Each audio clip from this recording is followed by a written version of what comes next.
Hello, this is Harry Paden. I am the host of Paden's Pulpit. This is Season 1, Episode 15. Today's subject, World Press Freedom Day.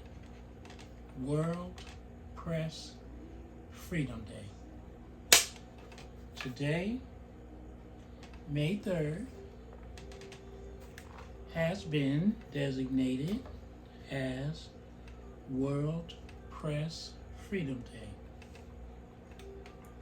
World Press Freedom Day is a day to demonstrate support for journalists, photojournalists, the guys who take those dynamic pictures, and others in the media seeing people who take the cameras and stuff. When I did my TV show, those guys were so vital for editing and, helping you. Okay, you got something on your mustache, whatever it was.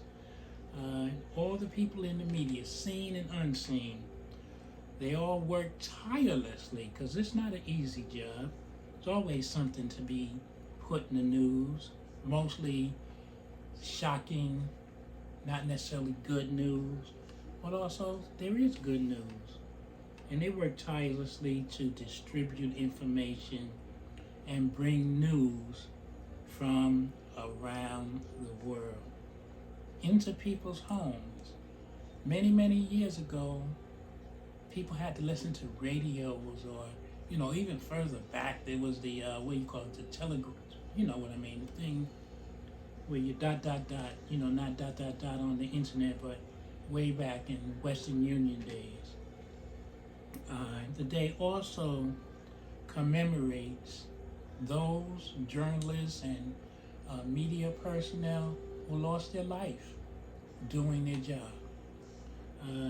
We see over in Ukraine, the journalists over there bringing us the news of what's going on, the horrificness and what this dictator Putin is doing because of his egotistical, maniacal, obsession with thinking that he is the supreme leader of the world. The journalists over there, the bombs don't have a way of missing them, or gunshots, or the soldier could abuse them. So the World Press Freedom Day is a day set aside for that. The theme for this year's World Press Freedom Day is Journalism Under Internet Siege. Journalism under Internet siege. And those who don't know, Russians, Chinese, they go to great lengths to give you false news or, support of certain persons or persons because they want to influence our country, because they, again, think that they are better than our country. But the Internet Under Siege focuses on the influence of the digital, those things that go on the computer, on your phone, across various websites, and the freedom of expression. The actual first time this day was celebrated, it was celebrated and agreed upon by UNESCO. That's the United Nations group. United Nations. UNESCO stands for United Nations Educational, Scientific, and Cultural Organization.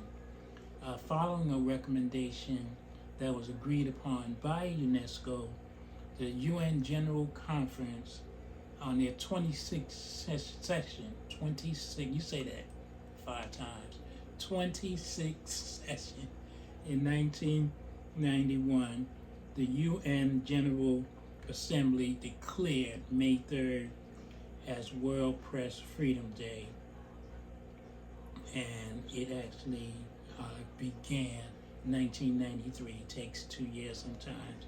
They have to vote on it. On this day, May 3rd, 1993, the Winhocock Declaration, probably mispronounced it, called for the establishment of a free, independent, and pluralistic world press. The declaration was a statement of press freedoms, principles, and it was actually issued by an African newspaper journalist first in 1991. World Press Freedom Day is observed every year since 1993, beginning in 1991, to raise awareness of the number of media outlets that have been restricted, fined, suspended, or closed down. It is observed to encourage everyone to adopt measures to safeguard the freedom of the press and to hold those accountable for suppressing freedom of the press, hold them accountable. The day highlights the fact that a free press keeps those in authority accountable. Imagine, you see how those in leadership act even when they're on camera. Imagine how they would act if they weren't on camera. Imagine how they would act if it wasn't a reporter going in and getting the facts and digging into the various things they do. The day is also observed to recognize the essential values of press freedom and support the defense of the media's independence. Independent. I don't care, Democrat, Republican, independent. They need to be independent of undue influence. It also commemorates and raises awareness of the threats to the press that are occurring in many nations: Russia, China, North Korea.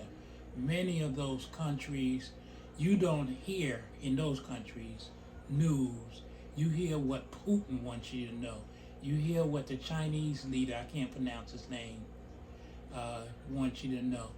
North Korea, the little leader, wants you to know.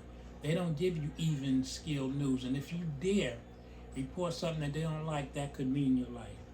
Freedom of the press is very essential. As bad as this country may be, I use several forms. I've written for 5 different newspapers. Freedom of the press. There were times when editors wanted me to do certain things. I left those papers. I just left them. You cannot edit me. Everything I've written, everything that appears was unedited.